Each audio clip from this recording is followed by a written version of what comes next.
تاریخ 7 ستمبر 1987، جگہ silver پلوم Colorado.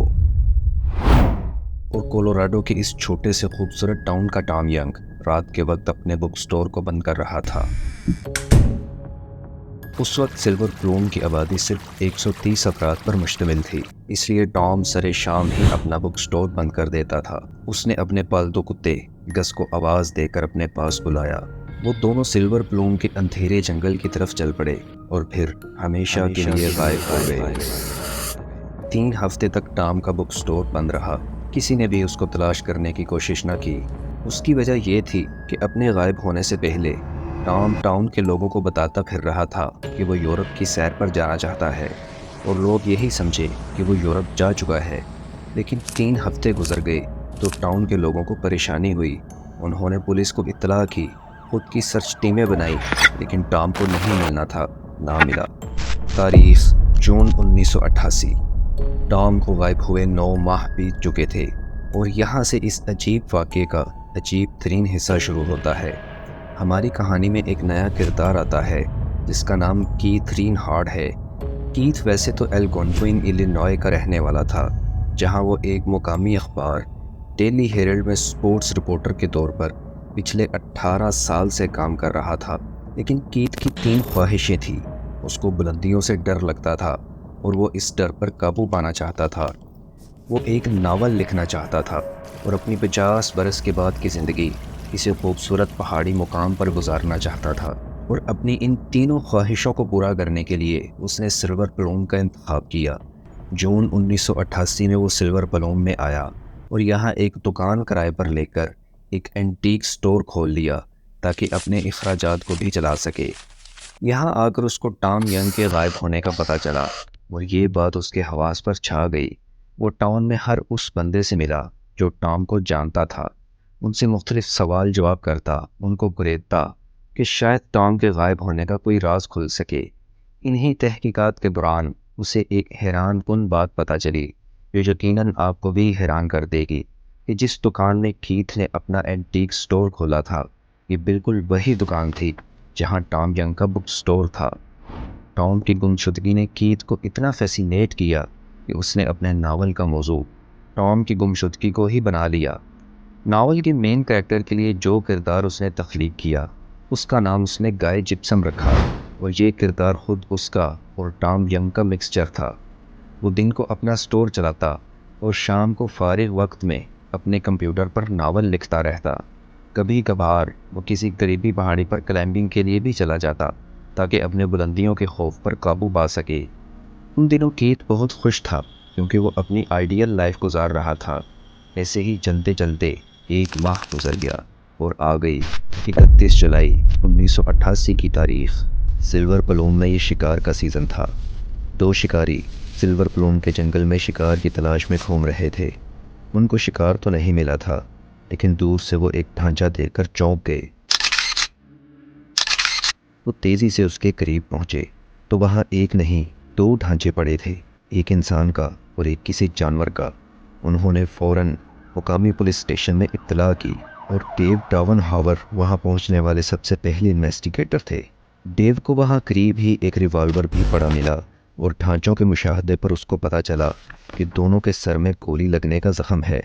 اس نے کپڑوں، جوتوں اور دیگر سامان کی مدد سے ان ڈھانچوں کو ٹام ینگ اور اس کے کتے کے طور پر شناخت کر لیا۔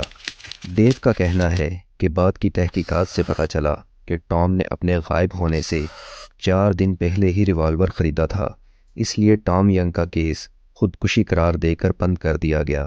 ٹام کی پراسرار گمشدگی کا راز کھلا تو کیتھ جیسے سکتے میں آ گیا۔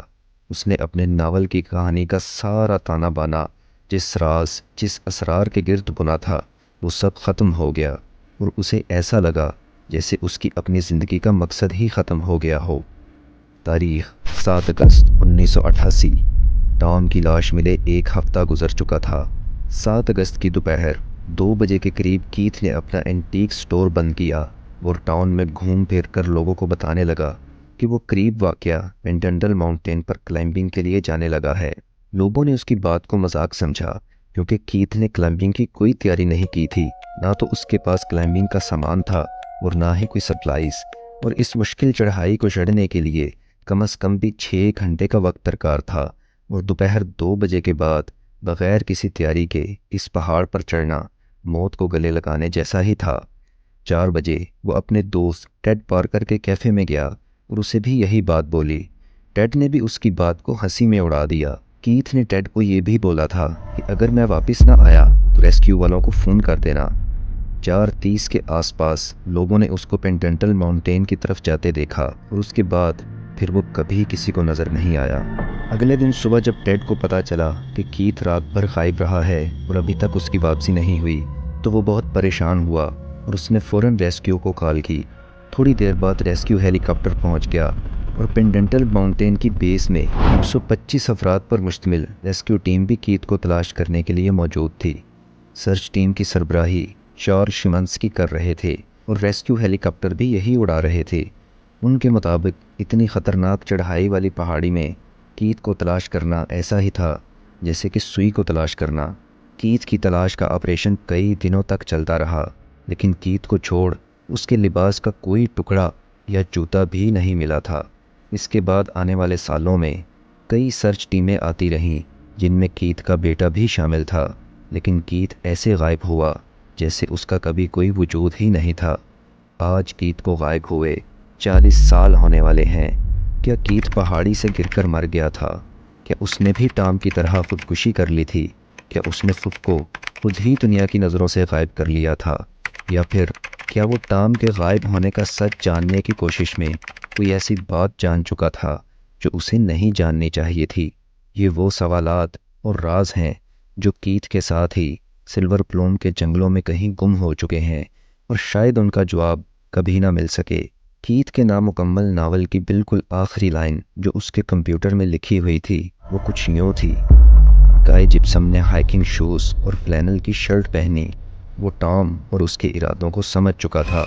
گائے نے دروازہ بند کیا اور کولوراڈو کے سرسبز لیکن بے سایہ جنگلوں کی طرف بڑھ گیا۔ کیتھ اور ٹام جیسی کتنی ہی سنسنی خیز لیکن سچی کہانیاں ہماری دنیا میں بکھری پڑی ہیں۔ ہمارا کام ہے ان پر تحقیق کرنا اور دلچسپ انداز میں آپ تک پہنچانا۔